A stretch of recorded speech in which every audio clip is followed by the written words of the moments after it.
बड़ा खुलासा अभी तक की जांच में जो सामने आया, लाल किले में हुआ ब्लास्ट प्री प्लान्ड नहीं था और ना ही ये फिदाइन अटैक था। उमर ने पैनिक मोड में लाल किले के सामने कार धमाका किया। फरीदाबाद में हुई छापेमारी के बाद उमर दिल्ली की तरफ भागा। जांच एजेंसियों के सूत्रों के मुताबिक उमर कार में विस्फोटक लेकर सुनहरी बाग मस्जिद के पार्किंग तक पहुंचा और उस दौरान वो ये सोच रहा था कि किस तरीके से इस विस्फोटक को लेकर दिल्ली से निकला जा सकता है, क्योंकि जगह जगह सुरक्षा का कड़ा पहरा होता है और ये विस्फोटक भी ठीक तरीके से सिंपल नहीं था। आनन फानन में ये धमाका हुआ है।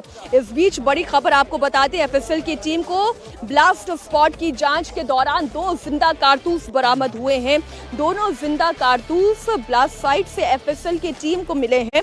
2 तरह के विस्फोटक के सैंपल एफएसएल को स्पॉट से मिले हैं। पहला सैंपल संभावित अमोनियम नाइट्रेट जैसा दिखाई देता है, तो वहीं दूसरा विस्फोटक अमोनिया नाइट्रेट से ज्यादा घातक है और इसकी जांच की जा रही है। जांच के बाद ही यह साफ होगा कि ये पहला विस्फोटक तो अमोनियम नाइट्रेट है, लेकिन ये जो दूसरा विस्फोटक है क्या ये अमोनियम नाइट्रेट से ज्यादा घातक है, इसकी जांच अभी की जा रही है।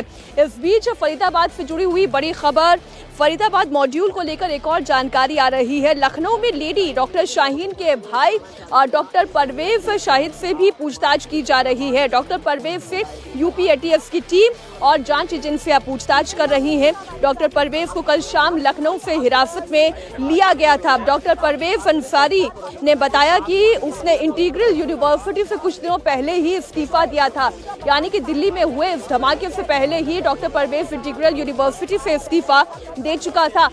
हमारे साथ हमारी सहयोगी रुचि कुमार भी जुड़ी हुई हैं। रुचि, डॉक्टर शाहीन और डॉक्टर परवेज का linkage Faridabad doctor terror module से किस तरह से जुड़ता है? देखिए, डॉक्टर शाहीन की गाड़ी से तो वेपन बरामद हुआ है, तो उनका तो सीधा सीधा लिंक मिल रहा है। लेकिन जहां तक डॉक्टर शाहीन के भाई डॉक्टर परवेज का सवाल है, डॉक्टर परवेज का जो घर है लखनऊ में आईएम रोड पर, वहां जब जांच एजेंसी पहुंची थी जिसमें यूपी एटीएस और जम्मू की पुलिस थी, करीब 5 घंटे मीनाक्षी वो उस घर के अंदर रही। घर में ताला बंद था, ताला तोड़ा गया, अंदर गई जांच एजेंसीज और ऐसा कहा जा रहा है कि वहाँ कई चीज़ें ऐसी मिली जिससे जांच agencies, UP ATS, Jammu police को ऐसा लगा कि डॉक्टर परवेज भी इस पूरा जो ये आतंक का मॉड्यूल था इसमें शामिल था।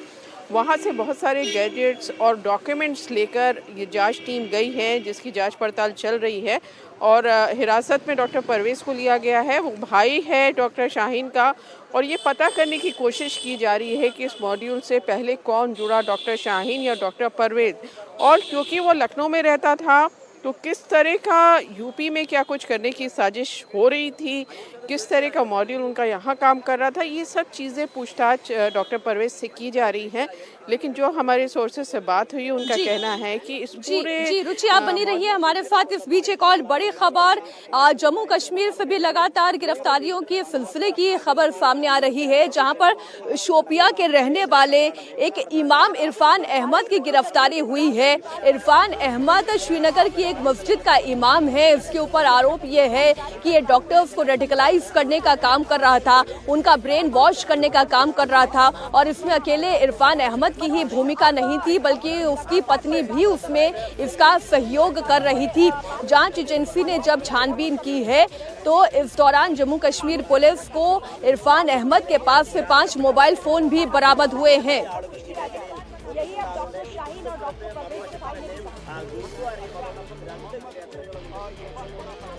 है ये मस्जिद हज़रत अली हनफिया मस्जिद है। यहाँ पर 2019 से जो है इरफान, जो मुफ्ती के नाम से जाना जाते थे, यहाँ पे इमामत करवाते थे और बच्चों को जो है वो कुरानी दर्स देते थे, तालीम देते थे।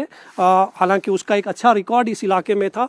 यहाँ के लोगों का ये मानना है कि उन्होंने कभी जहाद के बारे में कोई स्पीच नहीं दिया है, बल्कि वो बच्चों को कुरान पढ़ाते थे, एक अच्छे इंसान थे। लेकिन ये नहीं पता था कि उसका इतना बड़ा कनेक्शन जो है फरीदाबाद तक जुड़ा होगा, क्योंकि जब उसकी गिरफ्तारी हुई यहाँ पर उस इमाम का एक रूम भी था जहाँ पर वो रहता था।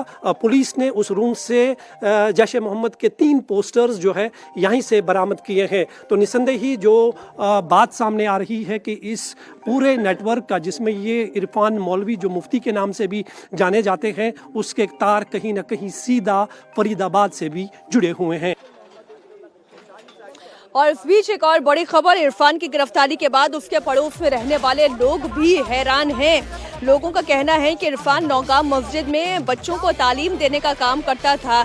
इरफान के पड़ोसियों ने क्या कहा है, हालांकि किसी भी पड़ोसी को क्या इत्तला होगी कि उसके बगल में रहने वाला व्यक्ति आतंकी गतिविधियों में लिप्त तो हो सकता है, लेकिन फिर भी पड़ोसियों ने क्या कहा वो जानकारी भी हम आप तक पहुँचा दें। शकील साहब, आपसे हम जानना चाहेंगे, इरफान जो मुफ्ती थे यहाँ पे 2019 के बाद आए थे, कोविड के बाद यहाँ पे कुरान पढ़ाते थे, आपकी इमामत करते थे मस्जिद में। उन पर एक बहुत बड़ा आरोप है और ये भी कहा जाता है कि इसी मस्जिद में जो उनका रूम था वहाँ से जैश ए मोहम्मद के 3 पोस्टर बरामद किए गए। नहीं, वो बात हमें पता नहीं है वो बात कि, मगर ये सही नहीं होगा, क्योंकि ये बच्चों को देखता था वहाँ के, जो कोई डरता था या कुछ, तो हम जाते थे उनके हाँ, तो हमने वहाँ कुछ नहीं देखा। जिस दिन हम जाते थे उस दिन तो कोई नहीं था, पता फिर भी पता नहीं कि। तो पुलिस किसे क्या जानकारी आपको मिली जब उनको अरेस्ट किया गया? नहीं, हमें जानकारी मिली कि पोस्टर कुछ निकले हैं उनके सब ना उनके पास, तो बस वही, और कुछ नहीं हमें पता था। तो पोस्टर इसी इलाके में लगे हुए थे? नहीं, यहाँ इस इलाके में नहीं लगे थे। इस इलाके में नहीं? नहीं। ऐसे सुना है कि कहीं बाहर कहीं लगे हुए या कहीं पकड़े हुए, तो बस बाकी हमें पता नहीं था। इस इलाके में ऐसी कोई बात नहीं कि ये मौलवी साहब की किसी तंजीम के साथ कोई है, लिंक है या कुछ है। तो हमने जब से उसको पकड़ा है तब से हमें पता चला कि लिंक है कुछ है या पोस्टर जो पकड़े हैं, तो उससे पहले तो हमें ये दिमाग में नहीं था कि ऐसी बात होगी। शॉकिंग है जब आपने ये सुना इस तरह ये से। बहुत शॉकिंग है, क्योंकि वो बहुत अच्छे सलूक से रहते थे, यहाँ बच्चों के साथ प्यार करते थे, बड़ों के साथ भी इज्जत करते थे, और ऐसी कोई बात जहद की कोई बात ही नहीं उन्होंने की यहाँ मस्जिद में। जब भी वो वाज पढ़ते थे तो वो खाली अल्लाह के बातें करते थे बस। तो जब आपने सुना कि ये इतना बड़े जो है एक किंग है, मास्टरमाइंड है, पोस्टर इसने लगाए थे, तो उसके बाद आपका रिएक्शन क्या था? पुलिस की तरफ से आपने पूरा एश्योरेंस दे दिया और सपोर्ट पूरा पुलिस को दे दिया इसके बारे में सारी जानकारी? नहीं, हम क्या बता सकते इस बारे में, हम बता नहीं सकते, क्योंकि ये तो गवर्नमेंट और ऐसी बातें हैं, तो इसमें हम कुछ नहीं बता सकते हैं।